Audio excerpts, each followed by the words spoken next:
Hola, hoy vamos a ver la mitología griega y su conexión con los planetas. Es fascinante porque combina astronomía, astrología, historia y simbolismo. Simbolismo espiritual, digamos. Entonces, vamos por partes. ¿Cuándo nació la relación entre los dioses y los planetas? La asociación entre los dioses griegos y los planetas se originó en la antigüedad, cuando los astrónomos y sacerdotes observaron los astros y les asignaron características basadas en su comportamiento en el cielo. Los babilonios ya habían vinculado sus deidades con los planetas y los griegos tomaron esta idea y la adaptaron a su propia mitología. Entonces, por ejemplo, Zeus, que es Júpiter, el planeta más grande del sistema solar, se asoció con el dios supremo, el gobernante del Olimpo. Ares, que es Marte y su color es rojizo, evoca la guerra, la sangre, por lo que se le vinculó con los dioses de la guerra. Hermes, que es Mercurio, entonces es el planeta más rápido en su órbita, lo que encaja con el veloz mensajero de los dioses. Afrodita, que es Venus, Venus está en el planeta más brillante, asociado con la diosa del amor y la belleza. Cronos, que está en Saturno, es relacionado con el tiempo y la disciplina, al igual que el dios Titán que devoraba a sus hijos. Bien, ¿para qué se hizo esta asociación? Los antiguos veían los planetas como entidades vivas con influencia sobre la Tierra. La mitología servía para explicar los ciclos celestes con historias entendibles para el pueblo. También otorgaban sentido a la astrología creyendo que cada planeta influía en la personalidad y el destino. También relacionaban el cosmos con el comportamiento humano, reflejando la lucha entre las fuerzas, ¿no?, divinas dentro de cada persona. ¿Y por qué se destruyó este conocimiento? Bien, por la caída de Grecia y Roma, con la expansión del cristianismo y la caída del Imperio Romano, las creencias paganas fueron sustituidas por dogmas monoteístas. En la Edad Media también se condenó la astrología y la adoración de dioses como múltiples, como herejía, ¿no? En la ciencia moderna separó la astronomía de la mitología, enfocándose solo en el aspecto físico de los planetas. ¿Qué nos queda hoy? A pesar de que la religión organizada intentó borrar estas conexiones, la astrología sigue utilizando estos nombres y significados. Los dioses griegos y sus planetas siguen vivos en el inconsciente colectivo y nos recuerdan que el cosmos no es solo un sistema de rocas flotantes, sino un reflejo de nuestra propia psique y evolución espiritual. Entonces, bien, esto fue como una introducción sobre los dioses y nuestra influencia en esta vida actual. La mitología griega es una de las más ricas y simbólicas de la historia y sus dioses han influido en nuestra cultura psicológica y hasta en la forma en la que entendemos el universo. Bien, ahora te voy a contar una historia de un árbol genealógico de la familia más disfuncional de la historia.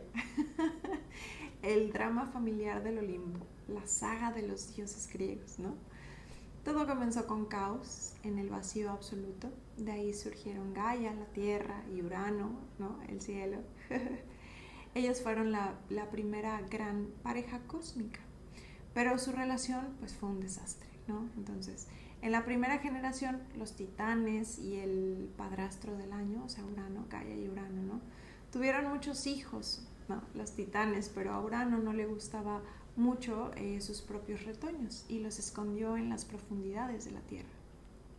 Gaia, indignada, le dio a su hijo más rebelde, ¿no?, Cronos, unos... Sí, y le dijo: haz lo tuyo, hijo mío. ¿Y qué hizo Crono? Pues castró a su papá. Bien, entonces de la sangre de Urano nacieron las erinias, diosas de la venganza, y de sus partes al crear, bueno, más bien al caer al mar, ¿no? Entonces ahí surge Afrodita. Sí, nació del mar espumoso.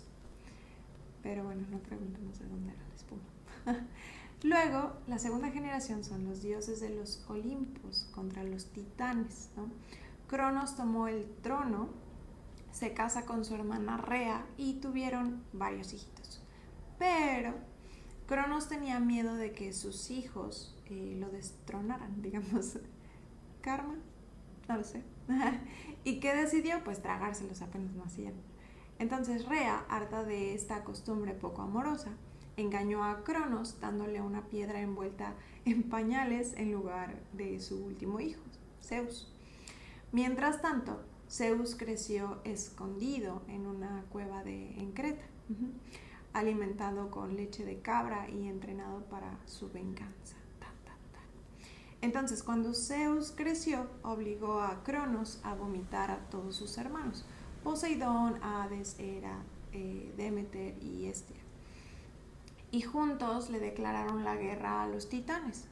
Fue una batalla épica llamada la Titanomaquia, ¿no? Los dioses ganaron y Zeus repartió el poder con sus hermanos.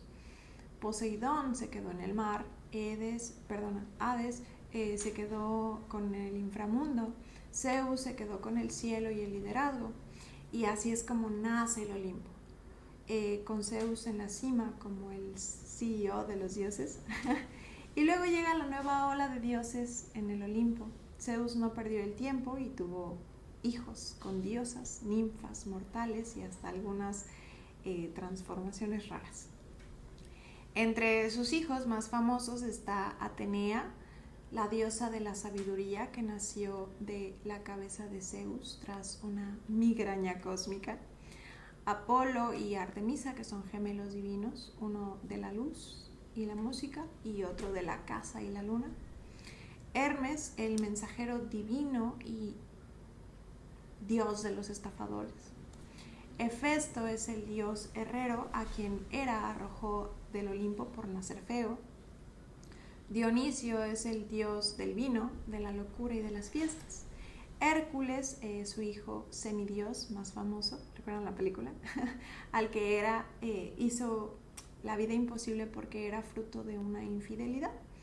Y claro, también estaban pues Afrodita, nacida en el mar, y Ares, el dios de la guerra y eterno rival de Atenea.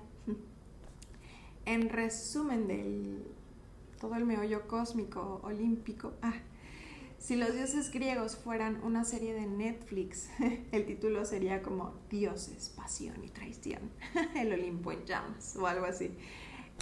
Tienes a Zeus, el rey infiel, a Hera, la esposa vengativa, a Atenea y Ares peleando por el dominio de la guerra, a Poseidón haciendo berrinches con sus tsunamis y a Hades, que solo quiere que lo dejen en paz en el inframundo. Perdón, Hades, perdónenme. Y bueno, así que el Olimpo era menos, digamos, un reino celestial. Sí, era más un reality show mitológico, lleno de poder, ego, dramas. Bien, ahora, veamos los dioses griegos y su influencia en nuestra vida. Cada dios representaba aspectos fundamentales de la existencia humana y su influencia pues sigue viva en el lenguaje, en la filosofía y hasta en la astrología. Bien, veamos algunos de los más importantes y cómo aún resuena en nuestra vida diaria. Zeus es Júpiter en Roma, es el rey de los dioses, el padre de la justicia y la autoridad.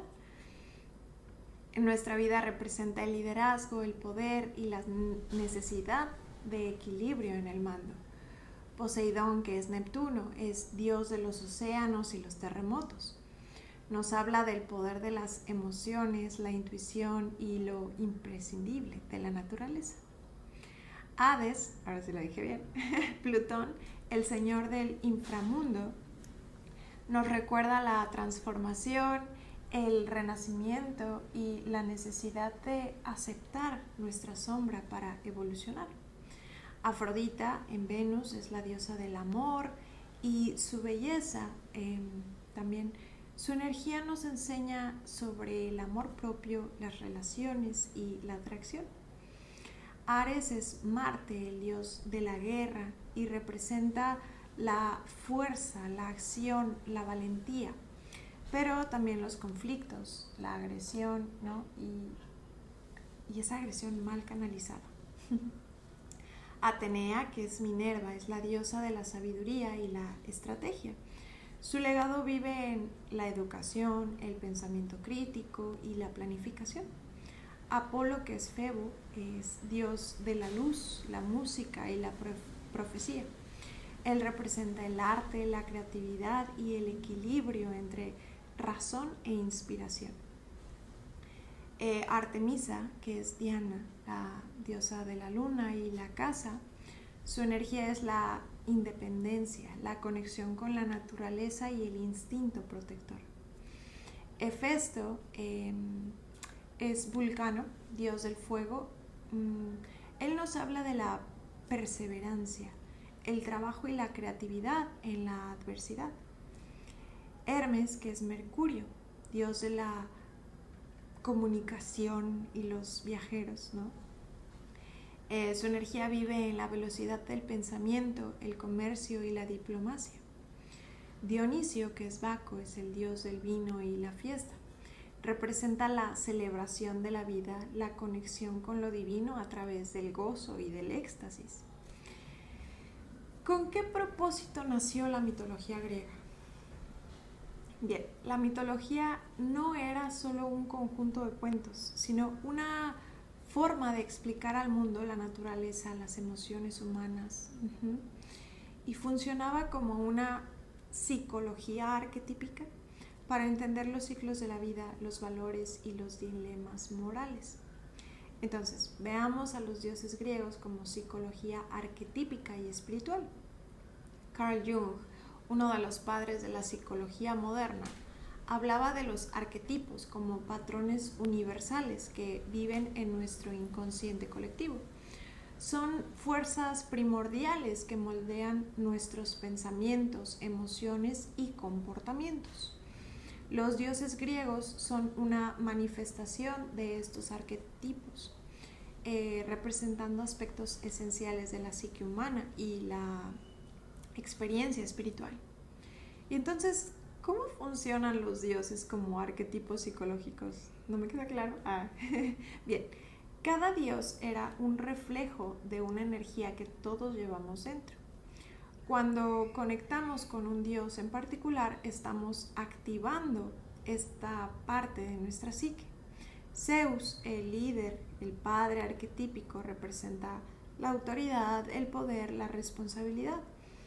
Cuando está equilibrado es un líder justo y protector. Cuando se descontrola se vuelve tirano y controlador. En la vida real, si tienes un jefe o una figura paterna que impone reglas pero te da seguridad, pues es Zeus manifestándose. ¿Qué lección espiritual nos puede dar? Bien, pues usa tu poder personal con responsabilidad y equidad. No se trata de dominar, sino de encontrar armonía en las decisiones.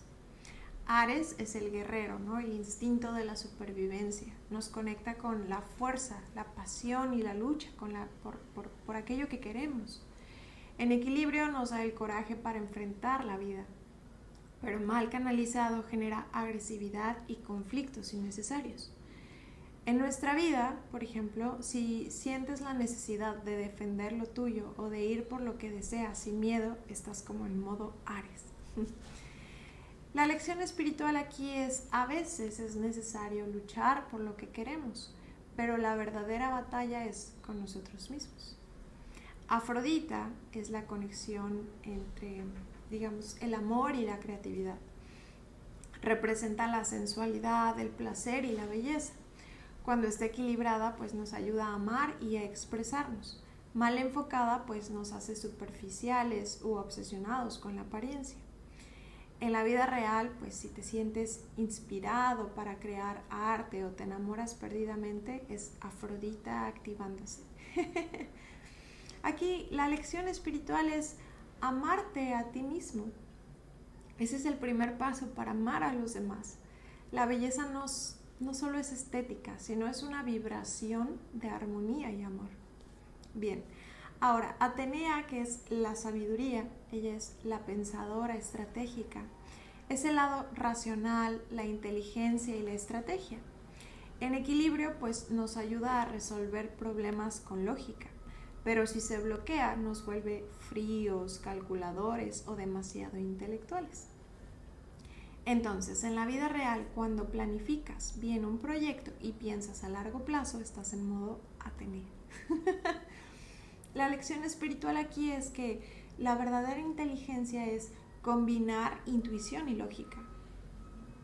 Bien, es actuar desde la calma y no desde la reacción. Poseidón son las emociones profundas, el subconsciente y la intuición. Simbolizan las emociones incontrolables, el poder del inconsciente. En armonía nos ayuda a ser intuitivos, empáticos. Desbordado nos hace o nos puede hacer volátiles e irracionales. En la vida real, si una emoción te domina por completo o sientes premoniciones intensas, es Poseidón actuando en ti. Aquí la lección espiritual es que aprendas a navegar tus emociones.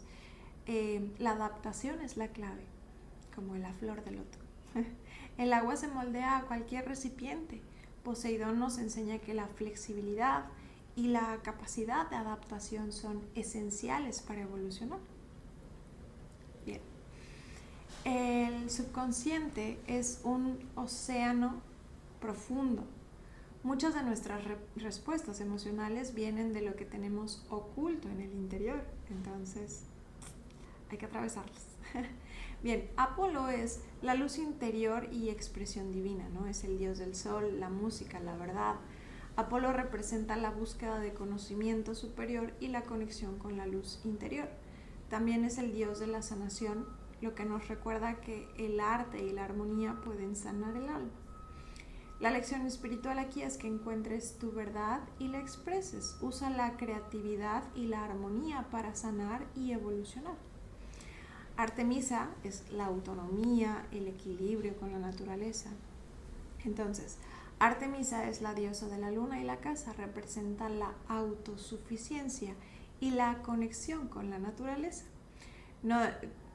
Es que no dependía de nadie y protegía a los vulnerables. Entonces, aquí la lección espiritual es la libertad y la autosuficiencia son claves para encontrar nuestro camino espiritual. La naturaleza es nuestra aliada en el despertar de la conciencia. Hermes es la comunicación y la conexión con lo divino. Como mensajero de los dioses, digamos, Hermes nos muestra que la energía del pensamiento y la palabra tienen gran poder. Es el puente entre los mundos, lo que en la espiritualidad podríamos asociar con la canalización y la intuición. Aquí la lección espiritual es que tu mente y tu palabra crean tu realidad. Entonces la comunicación con el universo es la clave para el camino espiritual. Hades, que es la muerte como transformación, es el dios del inframundo. No solo es el villano, sino es el guardián de las almas y el ciclo de la vida y la muerte. Entonces, representa la sombra, la introspección y la transformación. La lección espiritual aquí es que la muerte es solo un paso hacia otra forma de existencia. El renacimiento es la parte de la evolución del alma. Es como renacer, como ave fénix. Dionisio es el éxtasis espiritual y la trascendencia. El dios del vino, la locura y el trance místico. Dionisio nos enseña que la espiritualidad no solo es disciplina, sino también gozo, expansión y conexión con lo divino a través del arte, de la música también y el baile. Por eso es bien bonito moverse. Aquí la lección espiritual es que la conexión espiritual puede ser mística, pero también gozosa. El placer consciente y el arte elevan tu vibración. Ahora veamos, es que los dioses en el inconsciente colectivo, como Jung propuso, es que existe un inconsciente, es un nivel más profundo de la psique humana que compartimos todo, es una memoria universal. donde se almacenan todos los símbolos, mitos y patrones que se repiten a lo largo del tiempo. Entonces, los dioses griegos siguen vivos en nuestro inconsciente colectivo. Por eso, aunque ya no creamos en ellos literalmente, siguen apareciendo en historias modernas, ¿no? Entonces, veamos alguna. Zeus se refleja en los líderes poderosos, ¿no? Como los presidentes o figuras de autoridad. Ares, por ejemplo, vive en el espíritu de la lucha y en los conflictos humanos. Afrodita se manifiesta en la industria de la moda, el arte y el amor romántico. Hermes es el arquitecto de la comunicación y el comercio. Y lo vemos también en los emprendedores modernos. Bien. Ahora, los dioses en nuestro desarrollo espiritual es más allá de la psicología. Los dioses representan fuerzas espirituales que podemos invocar o equilibrar en nuestra vida. En muchas tradiciones esotéricas y paganas, los dioses griegos son considerados energías arquetípicas con las que podemos trabajar para nuestro crecimiento personal. Entonces, veamos un ejemplo. Si necesitas claridad mental, pues puedes conectar con Atenea, ¿no? Si buscas sanación emocional, puedes meditar con la energía de Apolo. Si necesitas más pasión y determinación, puedes trabajar con Ares, ¿no? Entonces, sí, o con Venus también. Entonces, bueno, aquí te voy a dejar como algunas anécdotas curiosas de los dioses y su relación también con la vida real, ¿no? Los dioses griegos eran poderosos, sí, pero también eran intensos, dramáticos y a veces bastante humanos en sus acciones. Entonces, bueno, vamos a ver algunas con su respectiva lección para esta vida moderna. Entonces, veamos a Zeus y su obsesión por los disfraces. Entonces, él es el dios del ghosting. Bien, Zeus tenía la costumbre de disfrazarse para seducir a los mortales. Él se convirtió en toro para raptar a Europa, en cisne para engañar a Leda y hasta en lluvia dorada. Sí, lluvia. Para embarazar a Danae, ¿no? La madre de Perseo. Entonces, aquí la lección es que Zeus es el equivalente mitológico al tipo que cambia de personalidad según con quién está saliendo, ¿no? ¿Alguna vez has conocido a alguien que te parece una persona diferente según la situación, ¿no? Bien, tal vez estén usando su modo Zeus, digamos, ¿no? Ahora, veamos a Hera y su lado tóxico, la reina de las peleas de WhatsApp. Hera es la esposa de Zeus. Era la diosa del matrimonio, pero tenía que lidiar con las incontables infidelidades de su esposo. En lugar de vengarse directamente de Zeus, su ira caía sobre sus amantes y los hijos que tenía con otras mujeres, ¿no? Bueno, que Zeus tenía con otras mujeres. Entonces, por ejemplo, convirtió a una ninfa, ¿no? en una vaca. Y persiguió sin descanso a Hércules desde su nacimiento. Entonces, bueno, la lección moderna es que Hera nos recuerda que la venganza mal dirigida no arregla absolutamente nada. Entonces, ¿cuántas veces la gente descarga su frustración en la persona equivocada en vez de enfrentar directamente el problema? Veamos unas más allá. Está padre. Dionisio es el dios de la fiesta que inventó el Spring Break, ¿no? Entonces, Dionisio, el dios del vino y la locura, organizaba festivales donde la gente perdía el control con los bailes frenéticos, teatro y litros de vino. Sus seguidores, entraban en un trance tan intenso que a veces terminaban despedazando a los animales con las manos. Y en ocasiones algún otro desafortunado humano. Entonces, aquí la lección es que Dionisio nos recuerda la importancia de la catarsis y la celebración. ¿Cómo es eso? Bien. Si nunca nos permitimos liberar tensiones, el estrés se acumula hasta explotar. Pero ojo, un equilibrio o armonía es la clave, porque un exceso de modo Dionisio también puede acabar mal. Bien, veamos Atenea y Aracne. Es el primer dilema del ego, ¿no? En la historia. ¿Cómo así? Aracne era una tejedora tan talentosa que se atrevió a decir que era mejor que la mismísima Atenea. Ya me estoy trabando. La diosa ofendida, ¿no? Organizó una competencia de tejido. Y Aracne hizo un tapiz así, pero hermosísimo, sin errores. Pero en él representó las travesuras amorosas de los dioses, ¿no? Y entonces Atenea, humillada, la convirtió en araña para que tejiera por la eternidad. Entonces Atenea representa el ego herido. Cuando alguien nos supera, ¿no? ¿Cuántas veces alguien no tolera que otra persona sea mejor en algo y reacciona con envidia o castigo? Entonces también nos enseña que desafiar el poder con la verdad puede traer consecuencias. Pero vale la pena mantenerse fiel a la autenticidad. Bien, veamos uno más. Hermes es el primer influencer y estafador de élite. Hermes es el dios mensajero. Él nació con el pie derecho, literalmente. Entonces, a las pocas horas de haber nacido, robó un rebaño de vacas de Apolo. Luego las escondió y luego fingió inocencia, con tal habilidad que Zeus mismo tuvo que mediar el conflicto. Entonces, al final, Hermes devolvió las vacas, pero se las ingenió para quedarse con el favor de Apolo, ¿no? Quien terminó regalándole la lira. Entonces, Hermes es el arquetipo del negociador nato, el que sabe cómo convencer a cualquiera con su carisma. En el mundo de los negocios y las redes sociales, el modo Hermes es la clave para vender ideas y moverse con astucia.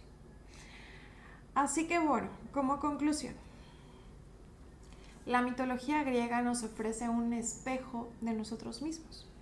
Cada dios es un arquetipo que vive en nuestra psique. A veces somos sabios como Atenea, otras veces apasionados como Ares, otras veces creativos como Apolo.